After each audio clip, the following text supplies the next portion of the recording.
ताकत भारत के संविधान के निर्माताओं ने नहीं बनाया है।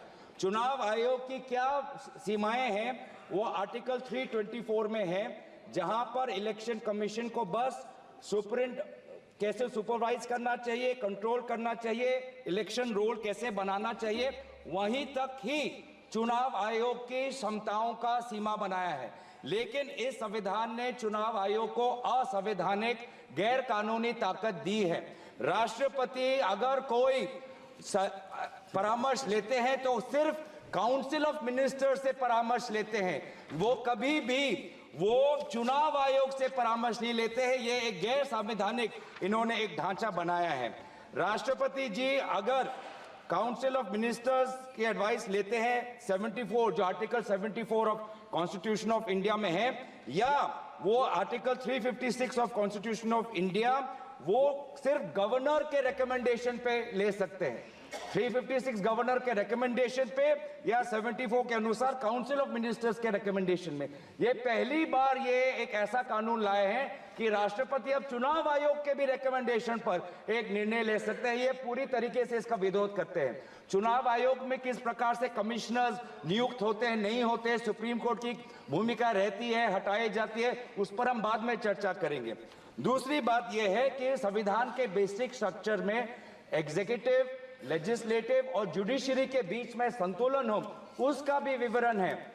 आज इस बिल के द्वारा आदरणीय राष्ट्रपति जी को ज्यादा शक्ति दिया गया है कि वो अपने सुपरिंटेंडेंट से एक नए 82A के द्वारा अब वो विधानसभाओं को भंग कर सकती है। ये एक्सेसिव पावर इस बिल में चुनाव आयोग को भी दिया गया है और राष्ट्रपति जी को भी दिया गया है। और यहाँ पे जो मुद्दा उठाया है कि चुनाव आयोग का ये जो खर्च है कम करना चाहते हैं, चुनाव आयोग के खुद उन्होंने कबूल किया है कि 2014 के चुनाव आयोग में कितना पैसा खर्च हुआ, लगभग 3700 करोड़। ये 3700 करोड़ के लिए ऐसा एक गैर संवैधानिक कानून ये लाए हैं, ये पूरी तरीके से तथ्य के खिलाफ है। हम दोबारा कहना चाहते हैं कि संविधान और एक नागरिक जो आर्टिकल 14 जो उसको वोट देने का अधिकार देते हैं, वो जब वोट देता है तो हमारे संविधान में लिखा है कि जो 5 ईयर टर्म है, आर्टिकल 83(2) में हाउस ऑफ पीपल को और आर्टिकल 172(1) में जो 5 ईयर टर्म है उसके साथ खिलवाड़ नहीं कर सकते। ये एक गलत नीति आयोग के रिपोर्ट के आधार पर ये कहना चाहते हैं कि 5 ईयर टर्म अनिवार्य नहीं है। 5 ईयर टर्म अनिवार्य है, ये नीति आयोग के रिपोर्ट में नहीं जाए। नीति आयोग कोई संवैधानिक कोई बॉडी नहीं है जो इस प्रकार का ये परामर्श दे पाए। तो इसीलिए मैं बस इतना ही कहना चाहूंगा कि ये दोबारा अगर इनको लगता है कि प्रधानमंत्री मोदी जी पर के प्रचार से ये पूरे ये भारत के चुनाव को छीनेंगे, तो हम ये चोरी नहीं होने देंगे और हम बिल का विरोध करते हैं। इस बिल को जेपीसी में भेजा जाए। माननीय सदस्यगण ने 1 minute please, 1 minute.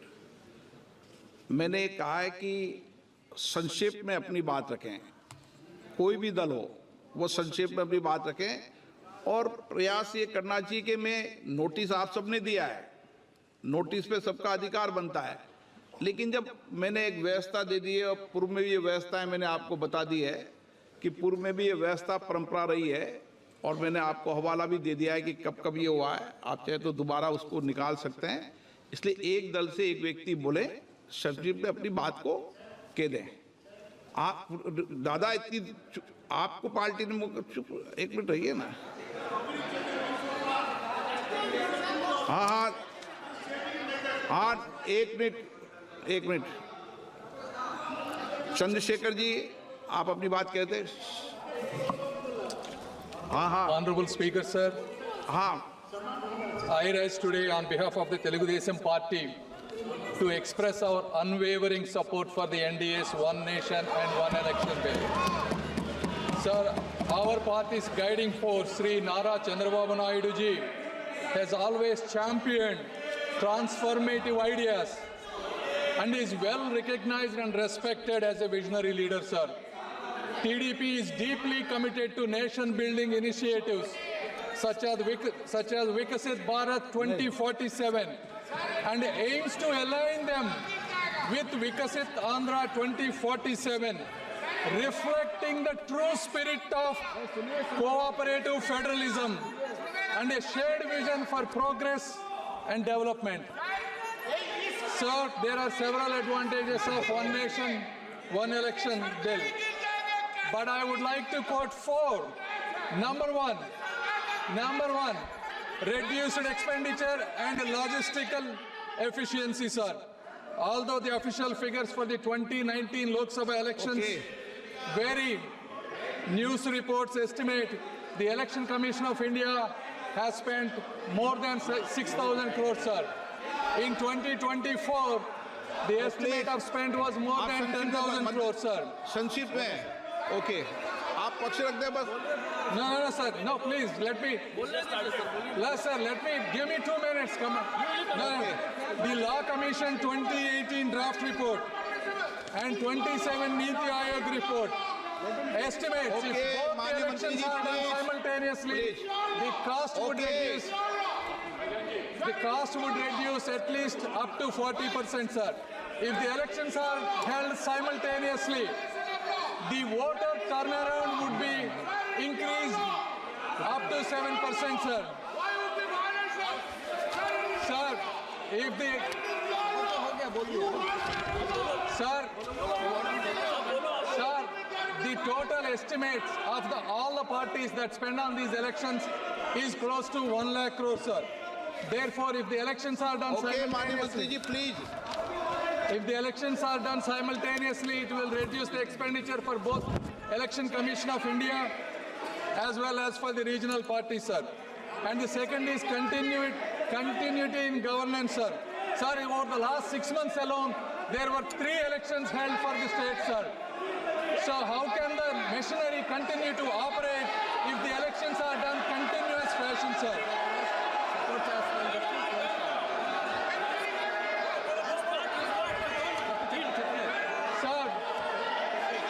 Sir, fourth and probably the most important, sir, in this age, election campaigns amplified by media and technology no longer remain regional, but continuously influence the entire nation, creating large-scale ripple effects, sir.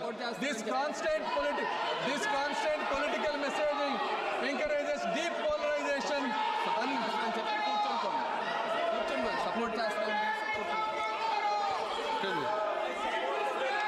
I support the bill, sir. Thank you. Asauddin Owaisi. Sir, Speaker, sir. Speaker, sir. Sir, I rise to oppose this draconian unconstitutional bill, sir. Owaisi के बाद. Sir, मुझे सिर्फ 2 minute दीजिए, sir. Owaisi के बाद. Sir, this bill violates the right to democratic self-government, which is part of Article 1419. And if a legislative assembly is dissolved, sir, and midterm elections are conducted, the tenure of that assembly will not be for 5 years, sir. This in itself is a violation of parliamentary democracy, which envisages a tenured legislature. Sir, constitutional scheme makes it clear that once elections are conducted, the House should have a right to function for next 5 years. This is a violation of basic structure. That such a provision is being done for administrative convenience, not for constitutional purpose. Sir, the principle of federalism means that states are not mere appendages of the center. States are not dependent on the union for their existence. This is the violation of federalism, sir. Sir, in conclusion, Parliament is not competent to make any law that violates fundamental rights or the basis of the Constitution, sir. This bill indirectly introduced a presidential style of democracy. This bill is based on maximizing political gain and convenience. This bill will finish off regional parties. This bill is only brought in to massage the ego of the supreme leader. Thank you, sir. I oppose this bill. K. Radhakrishnan.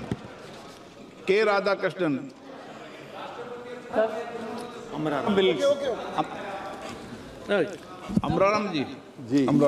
माननीय अध्यक्ष महोदय, जो संविधान संशोधन 129 में जो संशोधन लाने के लिए लाए हैं बिल, मैं और मेरी पार्टी इसका विरोध इसलिए करती है कि ये बिल इस देश की संवैधानिक संस्था, संविधान और जनतंत्र को खत्म करके तानाशाही की ओर बढ़ने का काम है. इससे ज्यादा कुछ नहीं है. क्योंकि आप खर्चे की बात करते हैं, जिसको 1 साल होगा उसके 4 साल में आपके जनतंत्र की हत्या करने का काम ये संविधान संशोधन, ये जो बिल लेके आए हैं, ये करने का काम करेगा। आइंदा भी निश्चित रूप से आप बताइए, लोकल बॉडी जो पंचायत और नगर पालिकाएं स्टेट गवर्नमेंट का है, उसको भी आप लेना चाहते हैं। क्यों लेना चाहते हैं कि एक हमारा ही चलेगा, बाकी देश का किसी भी राज्य का जो भिन्न भिन्न संस्कृति है, भाषा है, उसके अनुसार हमारे देश के संविधान ने उनको राज्यों को बनाया है, उनकी विधानसभा बनाया है, उनके अधिकार हैं, वो सब अधिकार आप इस बात के माध्यम से यहाँ लेना चाहते हैं। और केवल इसलिए कि तानाशाही फासिस्ट जो ताकत आप रूप से विरोध चाहे 356 हो, आगे भी अगर मान लो डिजोल्व हो गया, कोई फाल्ट हो गई, सरकार गिर गई, तो उसके लिए भी आप अगर 2 साल बाद गिर गई तो 3 साल के लिए चुनाव होंगे, 1 साल बच गया तो उसके लिए होगा। इसलिए ये डिटेल चर्चा करेंगे, बात कर ली। Supriya Sule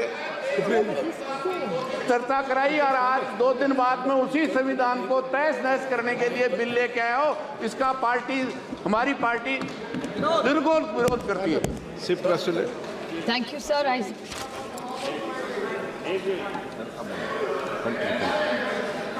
Sir, on behalf of the Nationalist Congress Party SP, I oppose the 129th Constitution Amendment Bill. Clearly, most of my colleagues have made the 3 most important points: that this is completely against federalism and the Constitution of India. The centre and the states have their own tenures and terms. So I think to mix the two is not fair, because the Article 356, because just last week, sir, we debated Article 356, and in the case of S.R. Bommai versus the Constitution of India, dissolving of assemblies was something which both sides have objected and both sides have done it. So if we object to this, why are we giving this authority to the Election Commission to dissolve assemblies who are elected for 5 years? So I think to break these tenures is completely objectionable, and India is a union of states. Central government cannot. Cooperative federalism is something which we are so proud of. So I request the Honorable, the Government of India, either to withdraw the bill or send it to a joint parliamentary committee so we have a detailed discussion, and we'll be happy to support as long as it comes to a joint parliamentary committee. Thank you, sir. संक्षिप्त में बोलना श्रीकांत जी, सब संक्षिप्त में बोलो भाई। धन्यवाद अध्यक्ष जी। आज मैं अपनी पार्टी दादा बेटे आपको मिला नहीं, इसलिए हमें भी आप वंचित मत कीजिए, बस एक्सप्रेस करना चाहते हैं हम भी। मैं आज अपनी पार्टी। माननीय अध्यक्ष जी, माननीय सदस्य बालू साहब ने कहा कि इसको जेपीसी को दे देना चाहिए। जब ये संविधान सुधार का विधेयक, संवैधानिक संशोधन जब कैबिनेट में चर्चा में आया, तब प्रधानमंत्री जी ने स्वयं मंशा व्यक्त करी थी कि इसको जेपीसी को देना चाहिए। इस पर विस्तृत चर्चा सभी स्तर पर होनी चाहिए। इसलिए मुझे लगता है कि इसमें सदन का ज्यादा समय जाया करे बगैर, अगर मंत्री जी कहते हैं कि इसको जेपीसी को सौंपने के लिए वो तैयार है, तो जेपीसी में सारी चर्चा होगी, और जब जेपीसी के रिपोर्ट के आधार पर कैबिनेट इसको पारित करेगी, तब भी फिर से चर्चा होनी है। तो मैं मानता हूं कि माननीय मंत्री जी अगर जेपीसी में रखने की इच्छा व्यक्त करते हैं, तो यहीं पर एक चीज समाप्त हो जाएगी। अध्यक्ष जी, जो ये चर्चा हुई है, इसका जवाब देने के बाद जो नियम 74 है, जिसमें मैं एप्रोप्रिएट जो मोशन ला करके और जेपीसी के गठन का प्रस्ताव निश्चित रूप से करूंगा, निश्चित रूप से जेपीसी के गठन का प्रस्ताव करूंगा। रूल 74 के तहत जेपीसी के गठन का प्रस्ताव है और सरकार की इच्छा भी है। श्रीकांत शिंदे जी संक्षिप्त में, मैं सबको बोलने का मौका दूंगा, लेकिन 1-1 मिनट में अपनी बात करें, विषय पर समाप्त कर दे। आपके दल के लोगों ने डिटेल बोल दिया। श्रीकांत शिंदे जी, आज मैं अपनी पार्टी शिवसेना की तरफ से 129 कॉन्स्टिट्यूशन अमेंडमेंट बिल और यूनियन टेरिटरीज अमेंडमेंट बिल पर बोलने के लिए खड़ा हूँ। मैं शिवसेना और हमारे नेता एकनाथ शिंदे जी की तरफ से इस बिल का पूरी तरीके से समर्थन करता हूं और आज यहाँ पर विपक्ष वाले 6 महीने से हर एक मुद्दे को असंवैधानिक बताने की कोशिश यहाँ पर कर रहे हैं। मुझे लगता है कि रिफॉर्म शब्द जब ये आता है तभी कांग्रेस को रिफॉर्म शब्द से ही एलर्जी यहाँ पर मुझे लगता है कि कांग्रेस को है। यहाँ पर सभी लोग संविधान की बात कर रहे हैं सर, हर एक व्यक्ति यहाँ पर उठकर संविधान समझा रहा है। मुझे लगता है मैं इनको याद दिलाना चाहूंगा कि 1975 में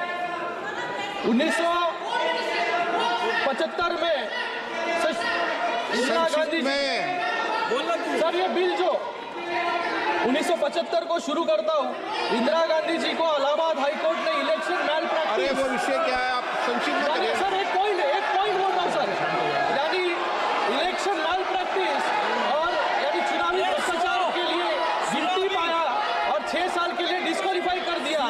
उस जज के साथ कैसा व्यवहार हुआ ये पूरा देश यहाँ पर जानता है और सिर्फ 3 दिन में 29वां संविधान संशोधन लाकर प्रधानमंत्री, राष्ट्रपति और लोकसभा अध्यक्ष को जुडिशियल रिव्यू से बाहर कर दिया।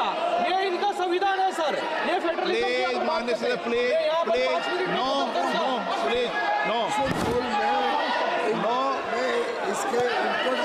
नो माननीय please.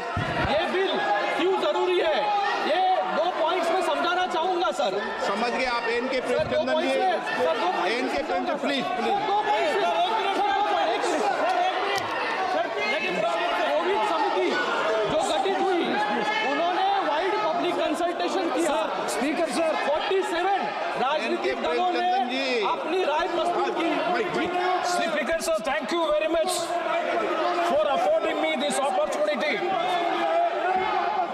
to speak on the introduction of the bill. Hey, Gogoi ji, NK Premachandran ji, Dharmendra ji, sir, NK Premachandran ji. thank you very much, Mr. Speaker sir, for affording me this opportunity to oppose the introduction of the bill. Please Sir, please on behalf of my party, sir, on behalf of my party, एक second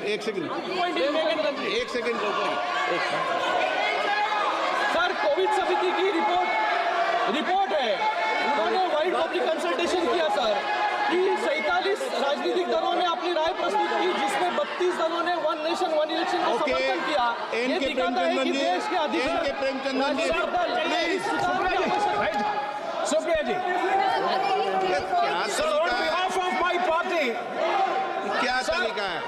sir, on behalf of my party, sir, Speaker sir, Gogoi ji, Speaker sir, on behalf of my party, Revolutionary Socialist Party, RSP, I vehemently oppose the introduction of the bill, this Constitution Amendment Bill. Sir, on 3 grounds, I will confine to the points, the legislative competence only. I fully associate with the observations made by, very crisply, he has made it in a very good sense. I fully associate with the submission made by Sri Manish Tiwari ji. Sir, 3 grounds. Number 1 is, it attacked the basic root of federalism of the Constitution. And number 2, the provisions of the bill are uncertain and not clear regarding the conduct of elections in the Legislative Assembly subsequent to the notification making the appointed date. And the third one is, the statement of objects and reasons are not